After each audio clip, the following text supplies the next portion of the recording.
Did you know that for this movie, Sebastian Stan revealed that the backpack that Bucky is seen wearing in the trailers contains journals that he has put together of his scattered memories. So I remember seeing Captain America Civil War when it came out in theaters. Marvel has not made many movies like this where you actually choose a side.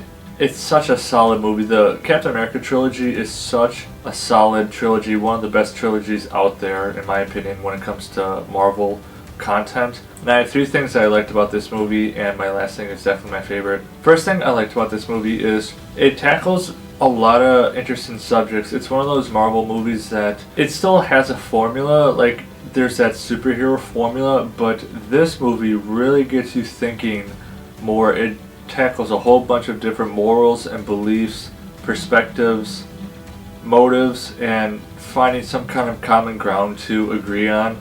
This movie is the most divisive Marvel movie out there. So it's been 9 years since this movie came out, and I still see posts about who was right. Was Cap right or was Iron Man right? And there's always the debate. There's always going to be the debate about that, and it definitely reflects reality. We all have our own beliefs about whatever it may be. The unfortunate thing is that with any kind of debate, any kind of choosing a side, is there is common ground, but at the end of the day, at least in the modern world, in the modern times, maybe in the past it was different. People agreed with each other, agreed to disagree, and at least were civil about it, rather than just saying, well, if you don't agree with me, then you're wrong. I think that kind of mentality has really messed up society. You can kind of see it in Captain America Civil War.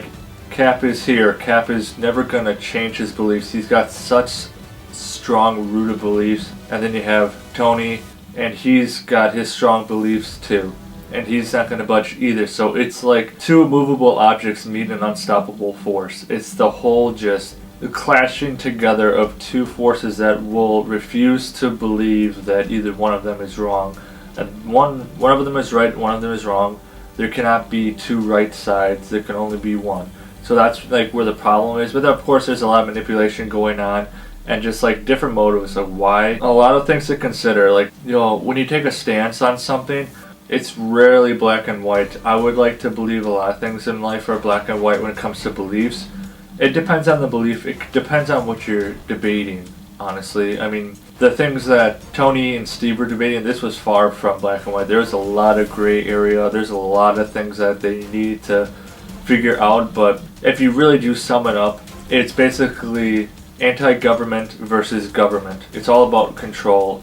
Who do you want to have the power? Who do you want to have the control? There's a lot to be said for both sides, and when you watch this movie, even if you already have a side chosen, and you're not going to change your side that you're standing on, I would encourage you to, when you watch this movie, be open-minded and just listen to both sides, see where they're both coming from, and because honestly, both sides are actually pretty valid. So of course, can't have a Marvel movie of this magnitude without tons of action.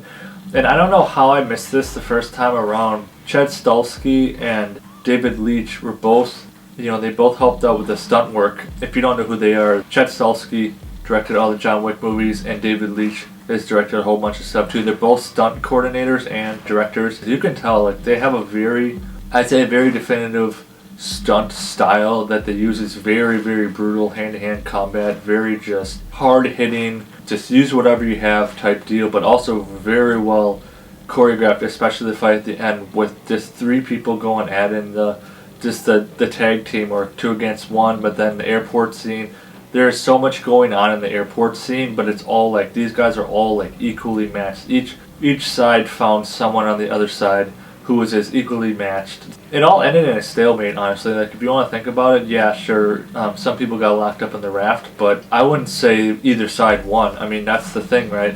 When you look at this fight, whether it's the airport fight or the fight at the end between Bucky, Tony, and Steve, who really won? That was the whole point. That's what Zemo wanted. It wasn't about who was going to win or who was going to lose. All that mattered was they were going to be broken apart.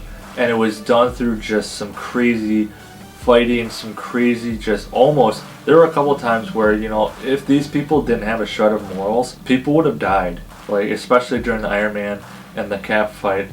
If Cap didn't have any kind of morals or anything, or any sort of honor, he would have killed Iron Man right there. And then my favorite scene is the fight at the end. The entire fight scene between Bucky, Tony, and Steve. There's just so much that goes on in that fight. I mean, why I think it's such an amazing fight is because it's not just because they're all very skilled in combat and very skilled in technology and fighting and all that, but it's so emotionally driven. Such superb acting. I have to just say, superb acting by both Robert Downey Jr. and Chris Evans in this scene, but also Sebastian Stan. Phenomenal fight scene, but at the same time, it's a very hard scene to watch because brothers fighting each other. Like I said, doesn't matter what side you're on, this movie really gets your mind going. This movie really gets you engaged the entire time. And if you haven't seen this movie in a while, I highly recommend check it out. Again, it's on Disney Plus right now. So for Captain America Civil War, I'm going to give it an 8 out of 10 Mudflaps. And remember, leave me a thumbs up.